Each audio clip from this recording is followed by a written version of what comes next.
You wanted to be special forces? Yes, sir. Why do you want to join the CIA? I'd like to help my country make a difference in the world.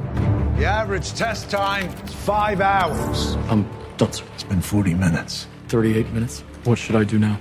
Whatever you want. The deputy director of the NSA offered me a new position. Can you tell me anything about it? You know I can't. Find the terrorist in the internet haystack.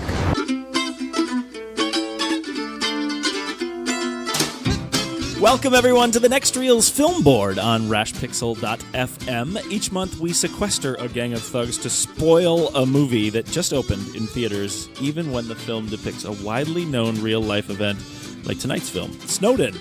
And an early spoiler alert here is that the movie is not just about the news story you likely heard back in '08, but a bit more about the controversial buzz you may or may not have heard leading up to its release this week, including a live Fathom event that some of us attended and at least one of us even sat through.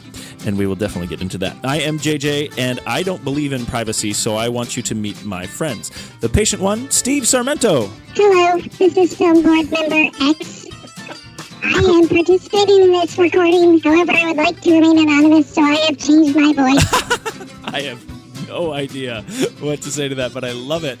How about my partner in transparency, Pete Wright? I thought I was the Edward Snowden robot. Learn more about the Film Board and this show at thenextreel.com. Subscribe to the show through your favorite podcast app vehicle, or join us on YouTube, and follow us on Twitter and Facebook, and check out our experimental baloney on Snapchat and Instagram as we work to get through all of the automatic security settings there. And the reason I tell you all that is because this movie didn't scare me away from social media, but I'm not sure it should have, because I'm not sure if that was the point.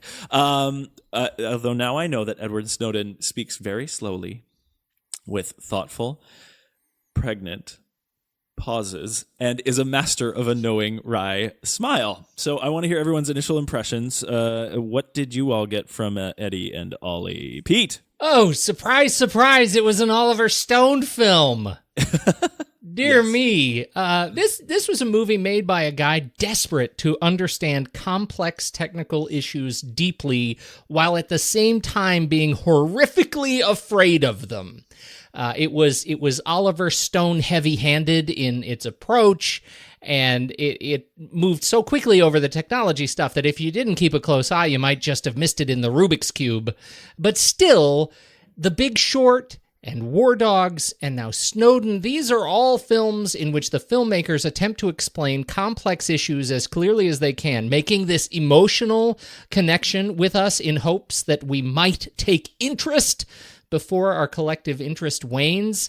Whether they nail it as a film, I don't care. These stories are important. So as a film, the sum of it of its parts for me was rushed, in some places downright silly, but I was deeply connected with Joseph Gordon-Levitt's Snowden, and that made up for a lot. That's great. Then I definitely want to get into the rest of that with you. I'm kind of nervous to go back to The Voice, but I want to talk to you, Steve, because I know you took in the whole Q&A. What were your thoughts about it? I really enjoyed this film. Dear God, he's back. Yes. I had a great time with this. I think the Fathom event did add some context to it, and anyone that has seen Snowden or is interested in seeing it, I think the Citizen4 documentary is a good complement to this film. The Q&A did tie in some of Snowden's perspective and some things he had to say about issues related to the film and privacy that I think gave us a little bit deeper understanding in the context of some of the moments in the film. And also Oliver Stone explained some really interesting connections that he had with this film and some of his other films. He talked particularly about the film Born on the 4th of July. And, Snowden and Ron Kovac of, two men that were patriots that then became disillusioned by what they learned about their country and basically stood their ground and made a stance for what they believe in and how they believe their country can be great and how it has gone astray, which I found a really interesting connection that I hadn't really thought about as I was processing the Snowden film. So I think there's some interesting connections to be made between those two films. Personally, I'm a state employee of the state of Arizona, and all of my emails can be subject to public records requests. So basically, anything that I write in an email is part of the public record. And has even gotten to the point where text messages between personal phones of staff members in our office can be considered part of the public record as well if they pertain to the work we're doing. So I'm really hyper alert and aware of my own sort of use of technology and communications with other people.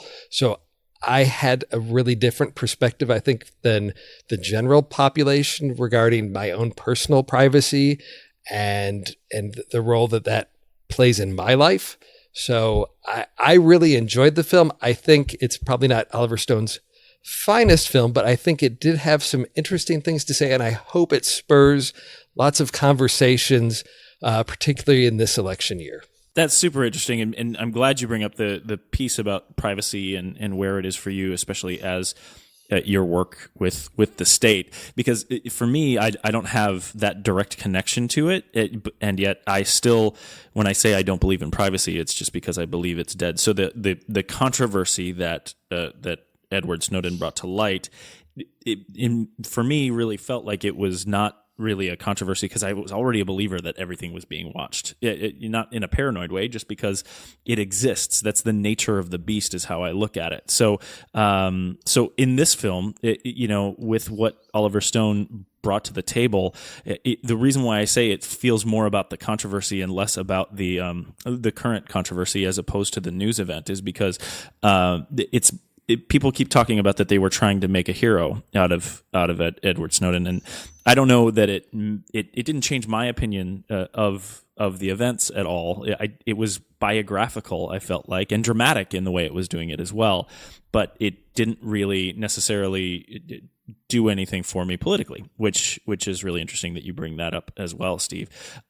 You mentioned that it was that Citizen 4 was a complement to it. Does that mean that you think one should be watched before the other? I haven't seen all of Citizen 4. I've seen, pieces of it. And because the events of that film serve as the framing story for Snowden, I think anyone that has, I think seeing Oliver Stone's film is a good starting place. The documentary does start to delve into a lot more depth and detail. So I think if seeing Oliver Stone's film piques your interest and you want to learn a little bit more, I think the documentary allows you that deeper dive into Edward Snowden and the issues and the sort of the technical aspects of the programs that he has gathered the documentation about to release to the press. There's a lot more insight into the nature of those programs than are in Oliver Stone's film, which sort of is a much more surface level. So I would say, if you enjoyed Snowden or it piqued your interest, the documentary Citizen 4 is sort of your next step to delve further into this issue. But I also think, as a sort of caveat to that, Steve, I think you have a leg up if you've seen Citizen 4 before you see Snowden. Right? It feels like it fills in more holes that are sort of glossed over by drama in the Stone film. Sure. And so it's handy and it's a good piece of work. I mean, Citizen 4 is a solid piece of documentarianism. Yeah, best documentary of 2013, I believe, Right. won the Oscar. Yeah. Well, and I say it fully not knowing, I haven't seen it, and not knowing how. I was impressed by the fact that you said it complements it, because it may beg more attention for me in that the drama that Oliver put in this movie didn't really connect with me. In both of them, I think the accusation, both with the documentary and with this film, is that they were making a hero out of Snowden. Did you guys feel like that was what was happening? Did you feel like he was a hero at the end of this? I did not. And in fact, I felt like rather than seeing him as a hero, I felt like his effort was more to humanize him. Here is a person who is not just a mechanical techno plebe, but he is a real sensitive and thoughtful person who cares very deeply, not just about the technology, but about the politics and about the humanity and about this country. And it's because he cares about this country that he made the decisions that he did. I don't feel like they made him a hero in this effort. And they did, I feel like he did in some respects make the government sort of the boob. But I walked away feeling like Levitt's portrayal of Snowden was fairly humane. Well, I agree with that. And I think if that's, did you find, because Snowden appears in the film, and I want to talk about that in great detail, but did you feel that he was humanized by the end? Because the reason why I say that is because I feel like Joseph Gordon-Levitt, was so much more human in his portrayal of Snowden than what we saw from Snowden. Yeah, I was not crazy about having Snowden in the film. That bugged me a lot. I didn't know what to make of that transition of to sort of, I don't know, pull back the curtain to say, here's what we've dramatized. Here's the real person. I'm not sure exactly what the functionality of that was in this narrative to sort of merge the two, the fictional portrayal versus the real man. Yeah, it didn't bother me, but I don't know what purpose it served. It felt like so much like melodrama to me. Like it was a cheap shot. We have this character, we have this guy, and we're going to use him in the film to get a cheap rise out of an audience who is hopefully by then sympathetic. And that I felt was cheap filmmaking. And the purpose, I think what as a reveal, when you're doing that spin and all of a sudden you're like, oh yeah, and he's also the guy. There's really no purpose to doing that, especially when he doesn't do anything except for smile. Yeah, it's not a case of a story where the focus, the main character is somebody that people are not familiar with or that they wouldn't recognize in a photo. I could see perhaps if it was trying to connect this story that we're really engaging with to reveal, no, it is a real person and they are still alive and here's who they are. I think Edward Snowden is very much a public figure. His face has been in the media, recently. People are aware of who he is. So I don't quite understand the connection to try to bridge that gap with here's the story, here's the man. If it was someone that was not in the public eye as much, I could see that to show, this is based on a true person and here's who that person is. In a film narrative structure like this, it just did not give me anything additional. If we're going to concede that the purpose of the film was to humanize him, if that's what they wanted to accomplish, I would buy that up until they put him on screen. Yes. Because the portrayal, the purpose of the film, and great filmmakers do this. I mean, you think about, I don't know why I'm going to The Aviator, but I'm thinking about The Aviator right now, and I'm thinking about how that's humanizing this larger-than-life character in Howard Hughes that no one really understood the depth of it. So you portray him in this dramatic way, and you all of a sudden think of him in his personal way. Joseph Gordon-Levitt did that for me with this film, and as soon as they bring in Snowden, it drops it because he's not an actor. He's not. The reason why you make a dramatic portrayal is to show that he's not this flat person that you've been seeing for so long, and then he come in and you say, oh yes, and here it is again. I don't know. I was really bought into the film, and I do have problems with it in some areas because of that heavy-handedness that we talked about a little bit, but I was actually bought into a lot of what was going on until we started ramping up to the end, and this sort of preachy, here we're going to throw this back at you so you really know what we're trying to do here. That totally just dropped the ball for me. Thinking about it now, just some of the things you've said, I guess perhaps it is because Edward Snowden is a person, and the interviews that he's we've seen with him, we don't see that humanity in him, and perhaps it is to bridge the gap between the humanity we see in Joseph Gordon-Levitt's portrayal to try to by association, say all those things that the sympathy that you develop for this fictional portrayal of him, we want you to now apply to the real man, because you don't have that background. We've never seen those personal conflicts that he's gone through to now, because usually it's the interview, it's the guy, people that I work with, I was telling them about this film. They said, I understand him, but then he starts talking and then people aren't connecting with what he's trying to do. And maybe perhaps it's to bridge that with, if we start to understand the man as a person, through the fictional portrayal, we can bring that to bear on the real man, perhaps to develop more sympathy for him as a person. Well, Steve, I feel like you're playing devil's advocate, and I'm not hearing a whole lot of conviction in your argument, but I will just ask. Let's say all of that is true.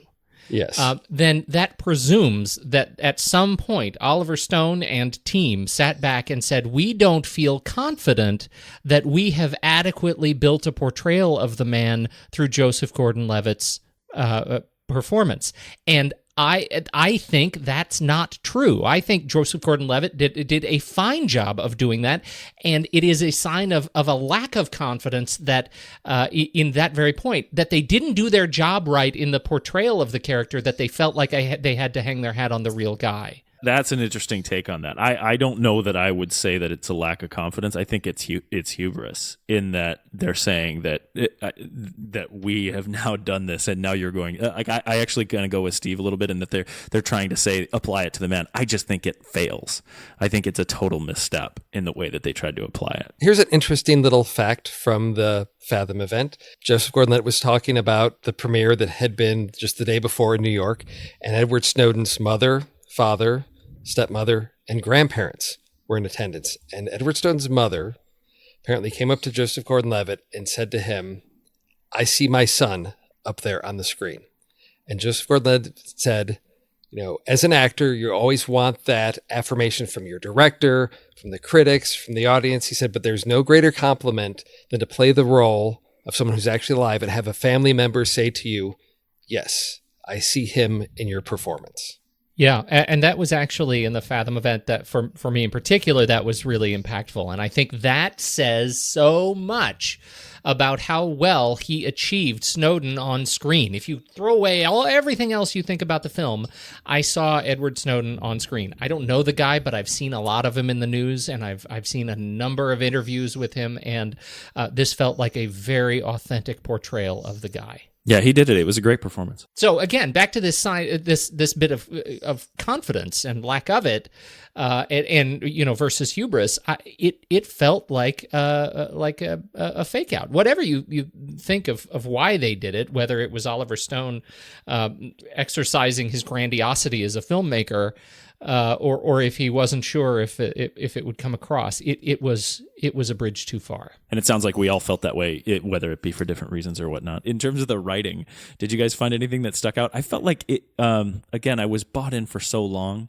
It felt like it was a little bit repetitive. I felt like the quotables from the movie I heard maybe 4 or 5 times. Did you guys catch that at all? Did you feel like that? I walked in this knowing that we're going to have to condense things. We're going to have to synthesize so many events down into a singular piece that may be a little bit on the nose sometimes, because we've got to capture multiple facets of something in a singular moment. I went along with it, knowing that this isn't, completely historically accurate. I wouldn't categorize it as a great film, but I think it's competent, and I enjoyed it. Compared to a lot of the other film board films we've had this year, this is one that I didn't walk out of feeling angry or upset. I enjoyed it. Moved to rage. None of that. I said, okay, yeah, no, I enjoyed this. Is it something I'm going to revisit multiple times? No, I don't think so. But I think that it really was, to tell a story and to tell it well. And I think in that respect, mission accomplished. Well, I do agree with that, because I think that, other than the choices they made were choices. I just didn't agree with the choices. And in general, outside of that, I thought the film was, I didn't find errors. I didn't find things that made me angry throughout. I could see Kieran Fitzgerald. I could hear Kieran Fitzgerald's writing in this film. And I am one of those people that enjoyed The Homesman, which was, and Fitzgerald hasn't written a lot, right? It's The Homesman and Snowden and a part of a TV documentary, POV, and The Ballad of Esquiel Hernandez, a documentary in 2007. And so not a whole lot in Fitzgerald's CV. And yet I enjoyed The Homesman and the language in The Homesman and the structure of The Homesman enough that I felt like I could feel it here. Anytime it started to come off the rails is when it felt particularly Oliver Stoney.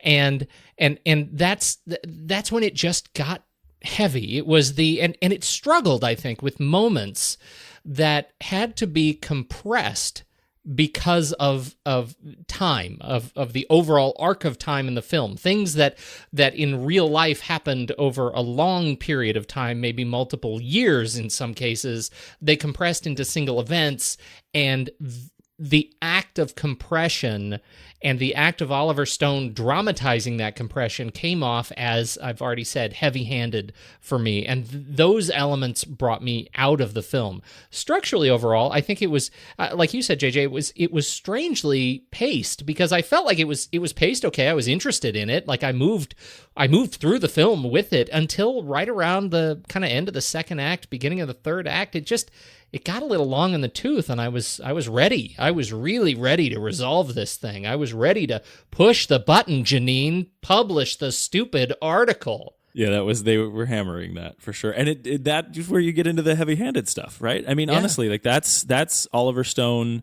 We see it in the visuals, we see it in the script, we see it in his choices. He really wants you to know the drama that he is infusing into the story. Both in that's what long in the tooth means to me, right? He's hammering it at you that's where you start questioning, at least for me. The third act, that's probably the key thing that you mentioned there. The third act is where all of a sudden it felt like it was gone. So I don't even remember the first shot, last shot. What did you guys see there? Oh, I made notes because I knew we'd be talking about it.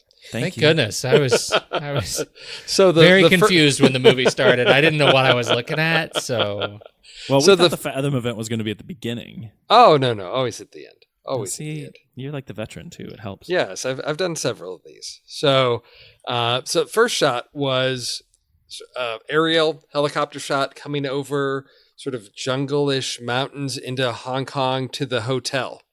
Sort of establishing shot of the hotel. That's first shot. So moving in. Last shot is Snowden, the actual real Edward Snowden, sort of in profile looking out the window. Staring longingly into the middle distance. Yes, exactly. That's our first shot, last shot. I don't think, we already talked about the issues with having the actual Edward Snowden there. So I think we've already discussed sort of the last shot. Yeah. First shot, it's really just a standard, I think, sort of establishing shot. So there was nothing thematically that we could connect these two shots together.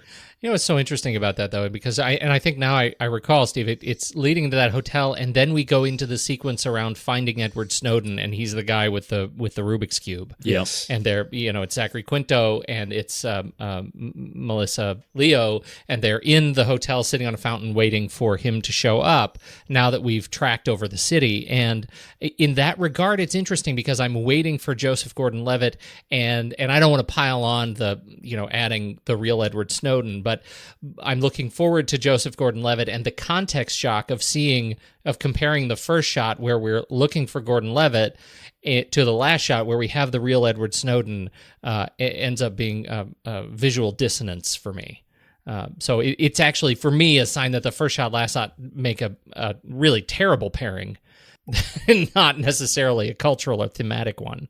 I'm actually glad you took notes on that, Steve, because for me, I agree. It's standard, and then it's the big flip at the end, and it doesn't have that thematic thing that we're talking about. We've talked about Joseph Gordon-Levitt a lot, and it sounds like all of us really liked him there.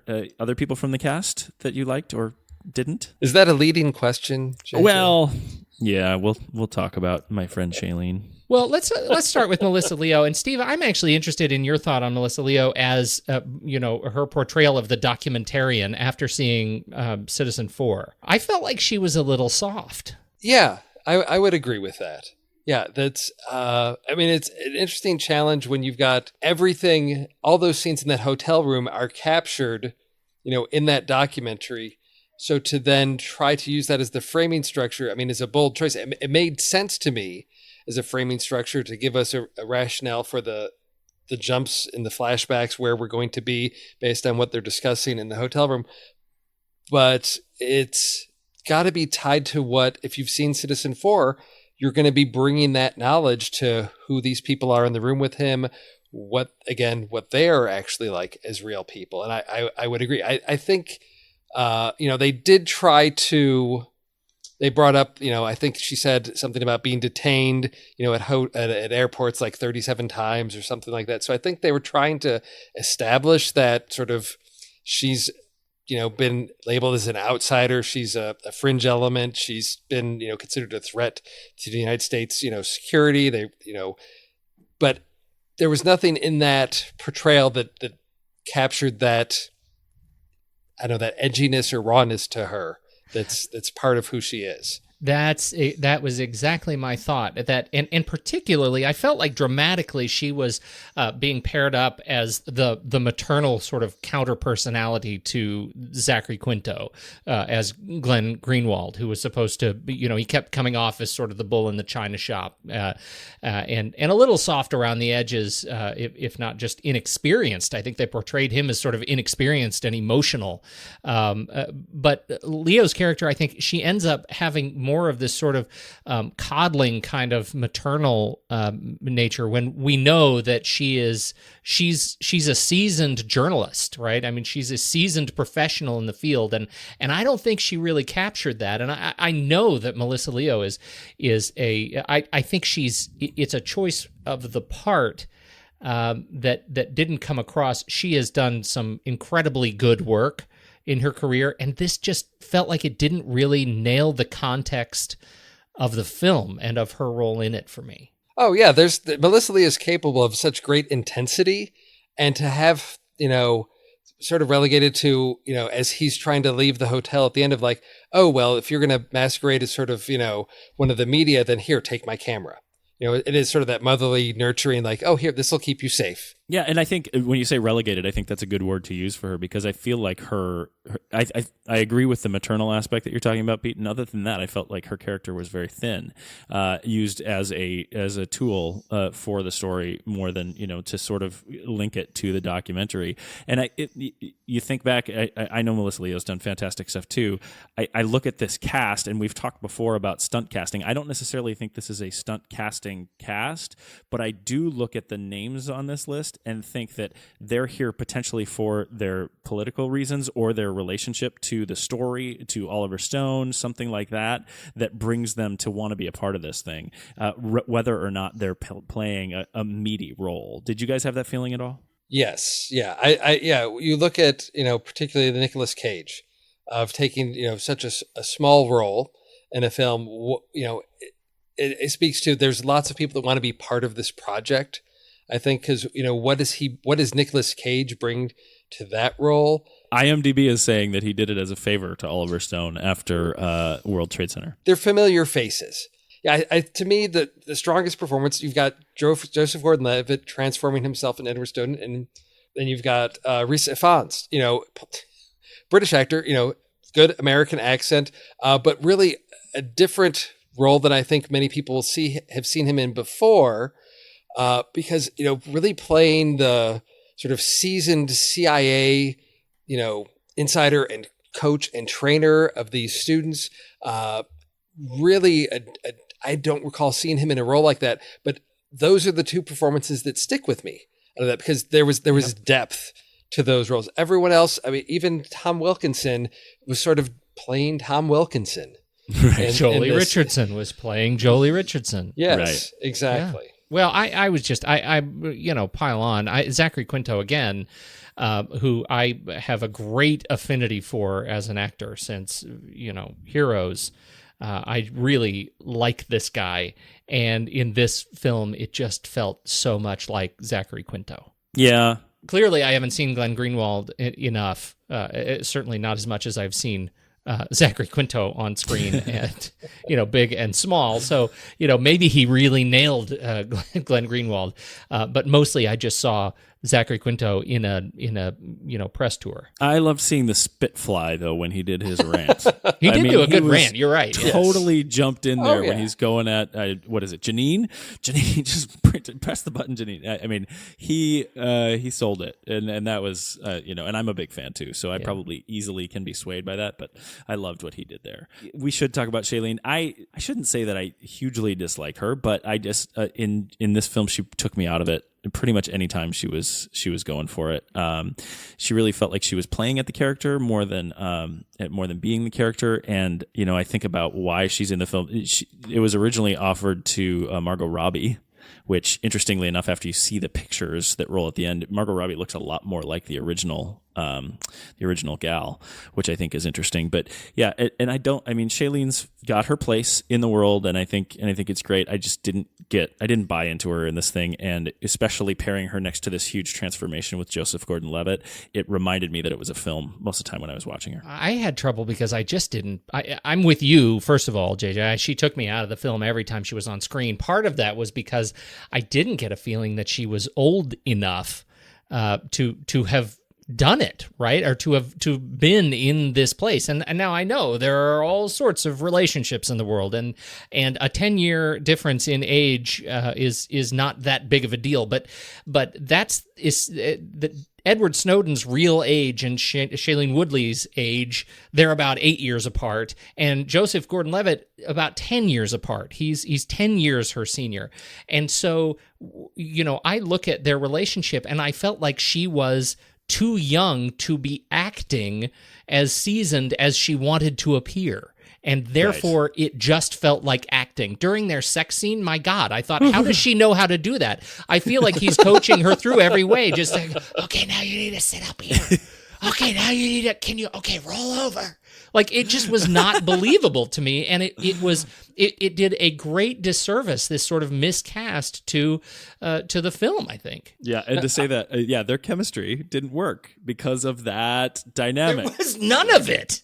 No, yeah. I'm right there with you guys. I think the scene when they're in Washington, D.C., as they're walking through and there's the protesters, she comes across as sort of the idealistic young college student, and he's the older, more sort of experienced life experience. And I couldn't bridge that gap because I felt like she was playing just much younger. And I don't know enough about the actual couple to know that the differences in their ages. Is this accurate? Is there really a 10-year difference? But it did bother me because it seemed like such a gap between the two of them in terms of their life experience, that just, I don't know if if it's that Shailene Woodley is been cast in so many, younger roles that it's difficult to see her as the older, more mature woman. If that's what the audience is bringing in terms of our preconceptions, if it's what she's bringing to the role and not having stretched to play those older roles, that she just doesn't have developed that skill yet. If she's capable of that, I don't know, but I'm right there with you guys. They just did not click. Yeah, and the interesting thing that I like about that DC scene is that's Oliver Stone doing a meet cute, right? Exactly I mean, right. With I protesters did like in DC. I liked the use of the photography though. Yeah. Of she's a photographer, so she's taking her pictures. We're seeing those, and in the back of my mind, I'm thinking, are these modeled off of actual photographs of Edward Snowden that are part of Oliver Stone's research into this film, that these were photos she took and they've recreated those moments. It added something to that, but yeah, even at the end of the film when it says she has moved to Russia to be with Edward Snowden, as he's in exile there, to know that's the real truth of that. I had trouble connecting that to Shailene Woodley's portrayal because it was like she's, that young 20-something that's, moved in with her parents and is trying to get her life together. I couldn't bridge that gap with the reality of, a strong, assertive woman who's now choosing, exile in the Soviet Union in Russia there to be with the man that she cares for. I just didn't see that in the portrayal. Yeah, she didn't give us that bond between them at all. And I think I'm glad you bring up the photography, because I think that served as a neat contrast to the privacy reveal that is the sort of basis of the film. And they actually talked about that in the Fathom event a bit. Yeah. That the photos that her photos were regularly around, and that issue of her having suggestive photos on the internet is something that did pop up and was a source of paranoia for Snowden, which I think is interesting as well. I do too. I thought that was in terms of capturing a real life relationship conflict. on film. I think this is maybe about the best I've seen, that it is so literally the opposite end of the spectrum in this couple's relationship, that she is so wildly extroverted and he is so wildly introverted. I thought it was great. I mean, that part of their relationship, the way it was written and structured, was awesome. It just wasn't quite that well portrayed. I did appreciate when they asked, Edward Snowden about, how does it feel to have, some of your personal, conflicts, those high stress moments portrayed on the screen. And his response was like, well, it's not always great to see yourself portrayed as like the world's worst boyfriend, of having to, of choosing your career over that, to see that out there. I thought, it was interesting to see him reflecting on that, to step back and, looking at the choices that he's made and being a little bit objective of saying, I was not a great boyfriend at that time. I know. Yes. But and I don't want to go back to this, but my comment whenever I heard him speak is he should just not speak. I liked Joseph Gordon-Levitt so much in this role that I think it would be better for Edward Snowden if Snowden were actually Joseph Gordon-Levitt instead of him being himself. Oh, he doesn't bother me that much. And I'm not saying he bothers me. I just think if the point is to humanize him, whenever he speaks and in the way that he speaks, he actually puts himself sort of further from compassion. I don't know. For me, I wanted in this film, I wanted to feel more for him. And as soon as he started, doing his thing in the movie and then actually listening to him in the Q&A, I'm reminded of the political controversy that's there because people can't connect with him in his personality. That's why the film, for me, why the film exists. I think the film establishes, he's a guy who lives in his head. From when he first goes into his first class where they've got a specific task and it typically takes, 4 to 5 hours, and he finishes it in 40 minutes. Because he's thinking outside the box. It establishes he's truly intellectual. And I think we see that in the Fathom event, in the Q&A. He is somebody that really lives in his head and his thoughts. And but what I appreciate sort of the balance, again, from the Fathom event of hearing him articulate and being able to justify and explain his decisions with the humanity that we see in the portrayal. And to me, it's that balance between the two, because there's so many people that I think don't understand him. And this is another way to have access to him, to allow him to explain things. I've so many people that I talked to, prior to seeing this movie said, I understand, there's these issues with privacy, but, if you don't have anything to hide, there's nothing to be afraid of. And he addressed that point in the Q&A. And I thought quite convincingly, came back to it several times to say, well, that concept, that originated with Joseph Goebbels in the Nazi Party, not to make comparisons to any current political administration, but, how dangerous is that? And then to come back to actually say, to give up that right to your privacy because you have nothing to hide is the equivalent of giving up your right to free speech because you have nothing to say.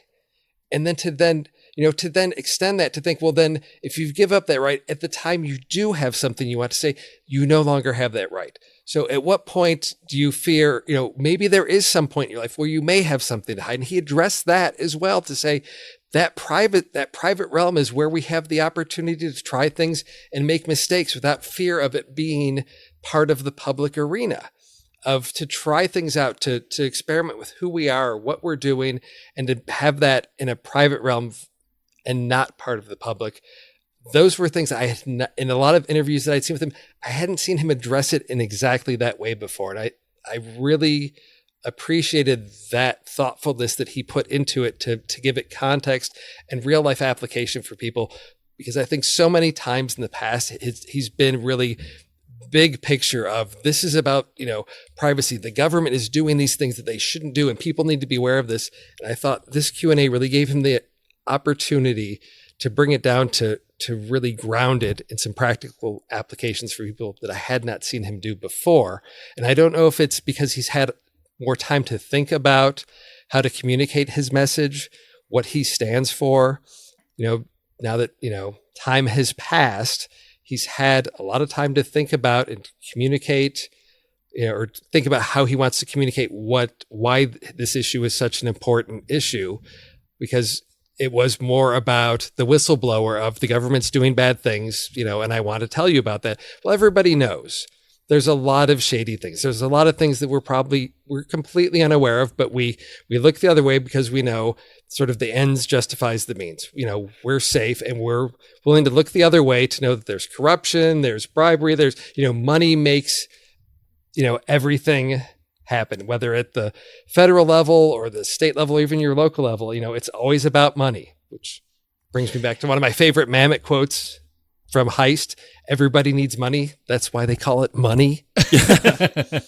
It's interesting you say that. In so many respects, Snowden is a story, and I don't just mean the movie, but Snowden, the story, is sort of a work in progress of the answer to this question: is privacy, is the story of our privacy irredeemably lost? And JJ said it already. I believe privacy is dead. Well, does it have to be? That's the operating condition of Snowden, is that it doesn't have to be irredeemably lost, that there is hope, but we have to act accordingly, and we have to at least be open about what we are losing when we say we're ready to lose it. Oh yeah, I as I said, these are things I deal with on a daily basis, whether it's the choice to send an email to a supervisor, which I know could then become part of a records request regarding whatever issue we're dealing with, or do I walk, down the hall to have a face-to-face conversation, which then becomes private? You can't. That's not a public record. We had a conversation. Right. I shared an opinion. We discussed a decision. If I put that in an email, that now becomes public. It's not private. And so there are many times where I have to make a decision of, do I put this in an email or do I walk down the hall? Because I need to sort of evaluate what I'm going to say and what role that may play in terms of, do I need this documented? Do I need to back this up? Or is this something that can be an informal conversation?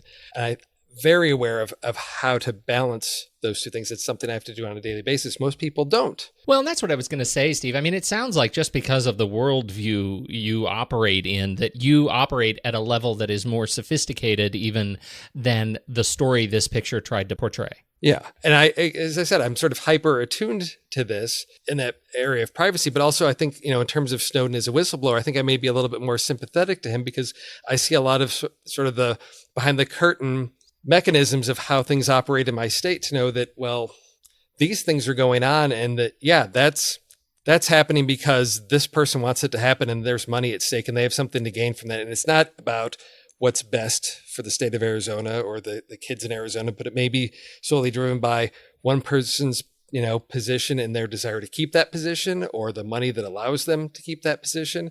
You can become very bitter and disillusioned by that. And those are sort of the things that I sort of connect with and identify with Snowden being a very idealistic person of saying, this is why I'm doing this, and confronted with the reality of it's about money. Yeah. Money, politics, and power, right? And we're talking about privacy. Privacy is the sort of main thing that we're floating with this, but the other thing is accountability. And I think that what people, that debate is what you're talking about, Steve, is that you are accountable to the things that you put in that electronic message, whereas people think of it as privacy, but really it's also this measure of accountability. I really like the comment that you said that he talked about from the Fathom event, that talks about trying things and being able to try things and potentially fail, and do it in a sense of a private place where you might not be accountable for that failure, whether or not it's criminal, whether or not it's something that you have to hide, which I think a lot of people jump to with him in this.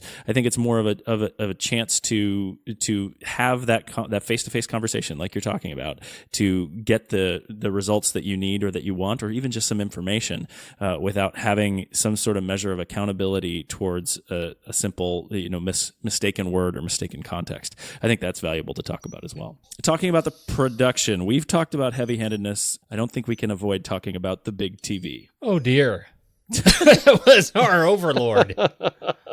That was a haunting, horrific portrayal of what is to come of all of us when our walls suddenly turn into screens and grand dictator speaks down upon us. What hath we wrought? That can't be real, right? That can't be really what happened. I have a hard time imagining that was not an Oliver Stone creation. And I should say, while I know these kinds of screens exist, I just have a hard time imagining it wasn't dramatized. What would be the purpose of that size? Oh, I guess maybe if you were showing like a boardroom. Yeah, I mean, in some other setting, that the channel still exists, but it's just not Yes. always used for the one guy's desk. To take a computer, webcam to, just magnify that. I mean, that's that kind of projection. That's designed to create the infinite boardroom, right? So that Right. you're at one table and this screen is over on the other table. They have these talking rooms. You can put these in your business. They're all over the place. It's a very real thing. But to have this one-on-one relationship, I mean, this is one of the things they talked about in the interview at the end, that there were elements in this that were dramatized. The keystone element of the escape, of getting the data out of the tunnel, the CIA dark tunnel underground of computers, was in the film done by putting a SIM card in, or a micro SD card in under the flap of a square on a Rubik's Cube, and that was unconfirmed, we shall say, by Snowden, but that was dramatized, we are left to believe, by the end of the film. Well, so that's one of those elements. He hinted at that to say he gave, lots of people Rubik's Cubes as sort of a gift or something. So there were lots of Rubik's Cubes floating around. So no, he I wasn't thought that gonna was confirm. very clever. No, Yeah. very, very clever to hint that it's highly likely, but he's not going to confirm it. But it did, I feel, justify sort of the role of introducing the Rubik's Cube. I thought it was dramatically in the film.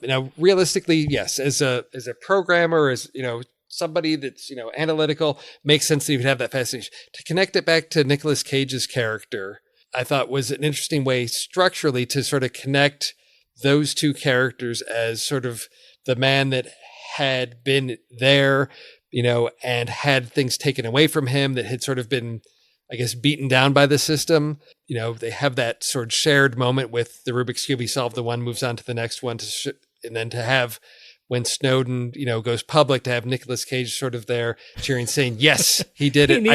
He needed a Rudy moment. Yes, he did. And I thought that, at least structurally for the film, it made sense for the Rubik's Cube in a way that to introduce it, to connect thematically through. So I didn't need to know whether that was real or not, because for me, I thought it worked as a device within the film and had been integrated sufficiently for the story. No, there were some things I actually really did like about just the way the thing was shot that I thought was quite lovely, and it opens. I think the opening montage leading into the eyeball I thought was really striking, visually striking, and just brought me right into the film very, very quickly. I think that it was a bit of a roller coaster for me, that at some points I was super interested in it and I was really tracking visually, and at points I found myself a little bit bored, and I'm not sure what that's about. The cinematography was done by Anthony Dodd Mantle, which is a name that I hadn't thought much about, but he's done quite a few films that I adore, not the least of which Slumdog Millionaire, and of course 28 Days Later. I'm a fan, clearly, of his work, and so it surprised me a little bit that visually I would be so interested up front and kind of lose interest until the end of the film. And you have to say, even though the Snowden, the fact that the real Snowden was in the film is something that we may not agree on, or agree with Stone's choices there, you have to agree he was beautifully shot. Yeah, he had a halo. Right? It was really lovely on screen. And you do also know that Anthony Dodd Mantle also shot Rush, right? Well, it's a different Rush, all right? I see what you're doing there. I'm just saying. One does not put Chris Hemsworth in the corner. I thought that Joseph Gordon-Levitt looked exactly like Snowden, and we talked about his portrayal of it, but in terms of what they made him look like, I think they did the right things to make him look like him too. Did you guys feel that way? And I know there had been a lot of criticism, I think, when the first trailer came out, of like, what's going on with his voice? Why does he sound that way? It's to sort of approximate, Edward Snowden's voice. And to me, those things don't bother me. It's that suspension of disbelief. Here's this character he's playing. We have British actors doing American accents all the time. And, having seen, as I said, segments of Citizen Ford, I felt that, yeah, it was enough where I didn't get distracted by, oh, it's Joseph Gordon-Levitt. Coming back to all the actors again, of the difference between the performances of those that felt like characters versus those that felt like an actor sort of walking through the steps and we could see them showing through the performance. I didn't see Joseph Gordon-Levitt when I saw this film. I saw, I guess, a performance of Edward Snowden. That's awesome. Yeah. So it was Edward Snowden with Shailene Woodley. Yes, unfortunately, it was. This was a film that there wasn't a lot that stood out for me. Again, I felt like, if we talk about cinematography, yeah, it was. There were things that were done well. Nothing that wowed me about the film. I think it's something that I would recommend, but I don't see this, generating a lot of Oscars for lots of other things. It just seems like it was well done, but nothing worth, I guess, that appraisal of this is top notch. This is top tier work. It's done well. And I guess, that's about all I can say. Cinematography, hair and makeup, those things. It's like, yeah, it's done well. It didn't call attention to itself, but it didn't stand out to make a emotional impact on me. This was not a film where I felt overly emotionally manipulated by it. Well, that's really interesting that you bring that up, because at the beginning, I felt that way too. Like that early music cue when they were doing the test, when they had all of the sort of, it was like an EDM sort of thing at the beginning, where it was a perfect music cue. It felt like it was really slick, really well done. And then when we get to the end of the film, and I mentioned this to Peter too, that the Peter Gabriel song at the end was the most on the nose thing I had ever heard. Literally the lyrics, I think I have these from online. They're talking about how an American hero or a traitor that deserves to die. You gave up everything to bring down the veil. You let the whole wide world see. It's literally a song written for Edward Snowden, and it took that thing of where all that sort of well done, sort of okay, not Oscar worthy, but powerful stuff, the emotional stuff that I felt at the beginning, all of a sudden became trite and like deliberate by the end. And the music is an expression of that for me. I don't know. That Peter Gabriel song is wow. It was over the top. The final barrage of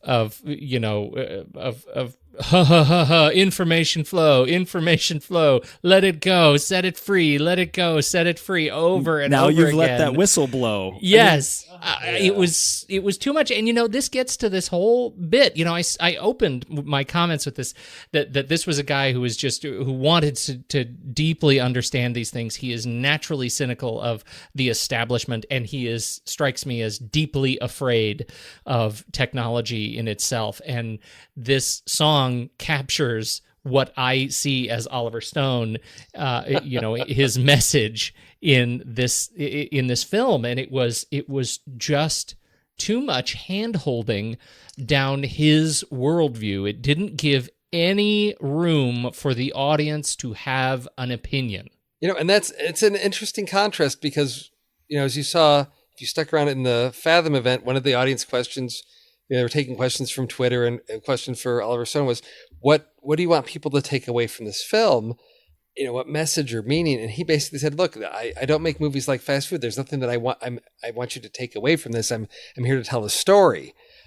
There's not any specific message that he's trying to, that's what he's saying. But do you believe that, Steve? Do you believe that he didn't just wear his message right on his fancy beret? And that's the thing that I have with so many of his films.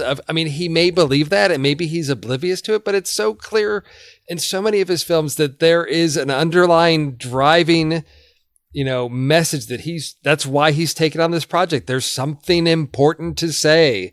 It's not just, I've got this story to tell.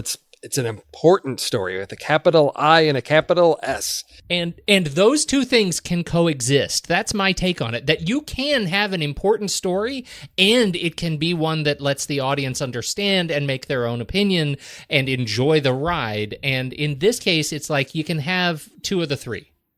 And that's fine. That's fine. And I'm not saying I hated the movie as a result of it. Like, it was fine. I'm saying it's not going to stick with me. No. I agree. I agree the film won't stick with people, but I do hope that they do walk away with a desire to look more into this. All three of us went to the Wednesday thing, so it's really difficult to tell, what kind of attendance, what kind of people are going there. Yeah, but these were the diehards. Yeah. And our audience was quiet, and I'd say about 15% full. It felt small and not well attended. But I will say that Pete and I were the only people that actually walked out of the Fathom event, so that may be saying something. You know what though, and I gotta say this: it wasn't about the people that were involved in the film in the Fathom event. It wasn't about Snowden. It was about the absolutely terrible interviewer. And so we stayed for probably about 20 minutes, and what we saw in those questions just was they were absolutely insipid. That anything that leads in this kind of a movie, if the Fathom event ends in a question where Joseph Gordon-Levitt says, "But that's movie acting." Yeah, I'm walking out. That is just insipid. Yeah, and Joseph Gordon-Levitt it was weird, terrible. Steve, I'm glad you stayed.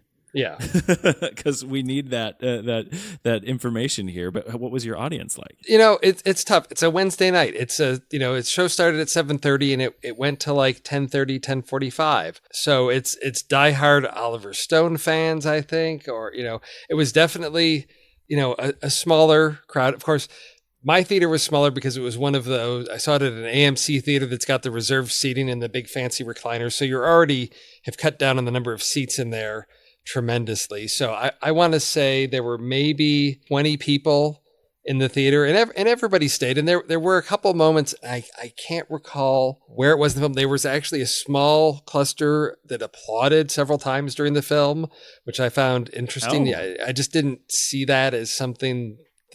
This is that type of film, but it was it was a quiet group. Everybody stuck around. There were technical issues, and I did see on Twitter that there were a lot of theaters that were having a lot of technical issues with the Fathom event, that there were delays. My theater had some audio issues. There was no audio for the first 5-10 seconds. The video feed dropped out for about 15-20 seconds, somewhere near the last third of it. It's the first time I've ever had that issue at a Fathom event. So I've been to, I want to say maybe 3 or 4 others that didn't have issues. So I don't know what it was about this particular event. It seems particularly ironic when you've got Edward Snowden on the screen talking, about media and government and privacy, then to have the feed just sort of disappear for 20 seconds, sort of feeds into conspiracy issues. Yeah. Yes.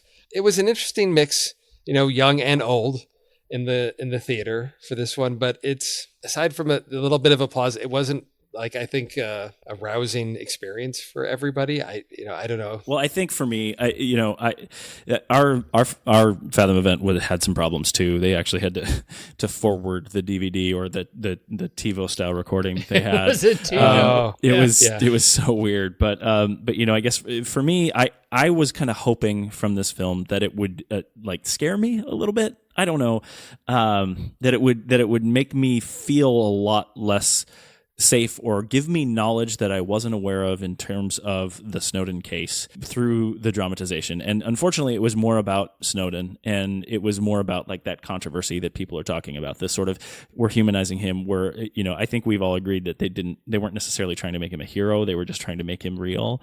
But I think that's what the movie was about. And unfortunately, I was hoping to get more into the story. And maybe that means I should go see Citizen 4, because that's probably the data that I'm looking for to really give me a sense of where my own situation is. But in general, I was happy with the film through most of it. I think that the choices that they made at the end took me out of it, made me feel a little less sympathetic and a little more angry that Edward Snowden was getting his SAG card from the whole deal. But in general, I think the film is well made, and I think if people are interested in the story, I think it makes sense for them to go and see it. Do you guys have any final thoughts, Steve? As we're talking about this and talking about, back to the question of is this film trying to make Snowden a hero?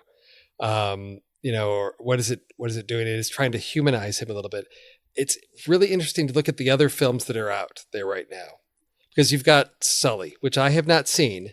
Sully, yeah. And to me, I've only seen the previews, but to me, it's like these are two complements working in opposite directions where you've got, Snowden trying to humanize somebody that is perhaps misunderstood. Whereas what I see from the trailers of Sully is here's somebody that everybody knows is a hero, and they're trying to generate artificial conflict of is he have a drinking problem? Did he need to? Did he do that? And it's just why are you trying to bring this guy down? It's like we've got this Snowden who's not trying to make him more likable. And you're taking Sully, who nobody could think of. Why would you say anything bad about him? Well, let's make a movie. Well, we've got to have drama, so let's make these issues. Yes, we've got to have stakes. I'm like, why? Why do that? It's but which film is doing better? I mean, Sully's gonna I think be the top film again this week. It's the one that everybody's going to see.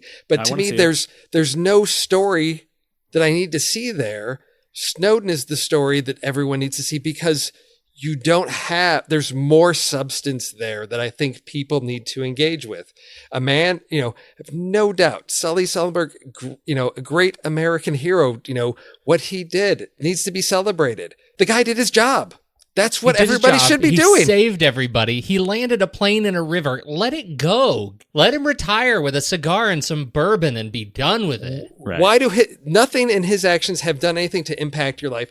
Everything that Snowden's talking about has, huge repercussions for your lives today, your kids' lives, and moving forward. What your role, what your rights will be in this country.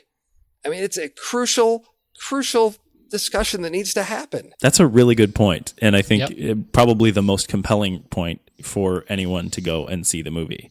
Pete, how about you? Final words? Steve said it. It's not a great film, but it's an important story, and we need to know more about it. Well, then why don't we... I was going to say rank it, but we're missing our key people. We're missing our title song and our engineer. So let's rank it on Flickchart. We will rank it. I have faith that this film will be ranked. Very good. Pete, you can press the button, right?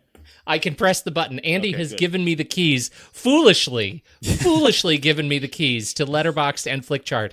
We shall wreak havoc. Well, now the NSA has it too, so... Can we fix the Hail Caesar factor? Since Andy's not here? Andy's not here. All right, are you ready? Okay. Yes, let's rank. First, we're going to go with Snowden against The Dark Knight Rises. Oh, gosh. I don't think you guys are going to agree with me, but I'm going to say Dark Knight Rises. Oh, wow. No. I have so many issues with Dark Knight Rises. I will go Snowden easily. Yeah, I have to agree with Steve on that one. I'm going to go with Snowden. I figured you would, yeah. All right, one hero to another. Snowden or Captain America Civil War? Captain America Civil War. Yes, Civil War. And Civil War takes it. How about Snowden versus Captain America the Winter Soldier? Ha! Winter Soldier. Definitely Winter Soldier for me. Yes. In terms of taking on very similar issues. Sure. Fictionally and unfictionally. How about Snowden or Side Effects? Side Effects. We really had a lot of issues with Side Effects. Based on importance and what it's saying, I will pick Snowden. I think they both have strong points. They both have some issues, but I think I will hold up the social importance of Snowden as the deciding factor for me. That's exactly the argument I was going to make too, Steve. Snowden wins it for me. But how about this? Snowden or Batman v Superman: Dawn of Justice? Snowden. Yes, Snowden. Snowden it is. And how about, this is just one superhero after another for old Ed Snowden. How about Snowden versus Avengers Age of Ultron? Ultron. You had so many issues with Ultron, too. I know, but I didn't hate the robot as much as others did. You had to weigh Shailene Woodley's performance versus the robot, and you're going to pick robot over Shailene Woodley? I was actually choosing Edward Snowden's robot versus Ultron, and I was more happy with Ultron. Edward Snowden's robot. That is exactly it. It's the Snowden versus Ultron. So what does that mean? What did you pick? I picked Ultron. He picked Ultron. Okay. Yeah, I think we'll go with Ultron. Ultron it is for the win. That puts Snowden at number 20 Oh, on That's the a good TNR place. film board. Yeah, it's right after Age of Ultron, right before BVS Doge. Okay. sure. That's all right. It puts it ahead of the Hobbit movies, ahead of The Finest Hours, ahead of Hail Caesar, there, and see. definitely ahead of The Bourne Legacy. Oh, yes. So there you go. All right. What does this do for your Letterboxd rankings, gentlemen, out of 5 stars? I'm a 3 because I think the quality of the film puts it above halfway for me, but I don't go any Okay. further than that. See, I would put it at 4. Oh, wow. 4. That That's is Yeah. very generous. super solid. I'm a solid 2.5 on this one, which puts us at 3.2 for the average. Okay. Rounding down, it's a nice 3-star film for our Letterboxd. Very Today. good. Very good. All right. Well done. I did it. I didn't screw it up, Andy. There were buttons to push, and you did it. So next month we're going to move on to Jack Reacher, and it's a sequel, right? You guys have seen the first one? Oh, yeah. So Oh, yeah. I Yeah. haven't seen the first one, so I'm super excited to go to my library and pick up the first one and get set up for this. You guys liked it, right? Well, I did, but Steve has been such a buzzkill about Jack Reacher. Oh, no. I enjoyed the film. I thought, interesting casting of the villain in the first film. My issue has to do with the novels, which we can get into next month. okay. Yeah. Pete and I have both read the book, so we can bring that to bear in our discussion. But I believe it's fair to say I have read more Jack Reacher novels than you have, right? Is this the only one? You've Or read you- more than I want to, so yes. This is, let's just say this. This one, this is the 18th Jack Reacher property. No. Yeah, that's what. So it's a sequel, but it's a sequel only in film. It Yeah. dives into the well of Jack Reacher properties. That's different than I had remembered you guys talking about it, and I will promise you both that I will not read any of the books before I see the movies. All So right. I will be a completely separate opinion in terms of that. We will hold you to it. In terms of the short, Steve and I, we have to get together and do one on Odd Thomas. That's right, Steve. When we're going to schedule that up, right? Yes, we are. Yeah, that's one's Another one of my very favorite literary characters. from Dean Koontz. Is that right? Yep. Very nice. And on the Mothership Show, the next reel, Pete, what are you guys doing? Oh dear, we're wrapping up our 7 Samurai Family series. This week we're hitting up with A Bug's Life, and we're very, very excited about that. And of course, we're going to wrap it up with The Magnificent Seven, Antoine Fuqua's take on The Magnificent Seven the week after. So that's going to wrap up the 7 Samurai Family. You should check out these movies. We just did 3 Amigos, and it was a hoot. Hoot, I tell you. Yeah, I love that movie. This particular movie that we talked about today, like I mentioned before, it was far less scary than I thought, and I was far more ambivalent to it than I was thinking. But like I said, I'm super excited to talk about Jack Reacher, at least from one of you, for what's going on. I think we did okay on this. I think the NSA won't take us all out, and hopefully they'll return us our other 2 thugs next month. Do you think that's possible, guys? Hope they haven't been what do they call it? Taken into it's not redemption. I believe the term you are referring to is rendition. Yes. Oh my yes, gosh. I think they've been renditioned.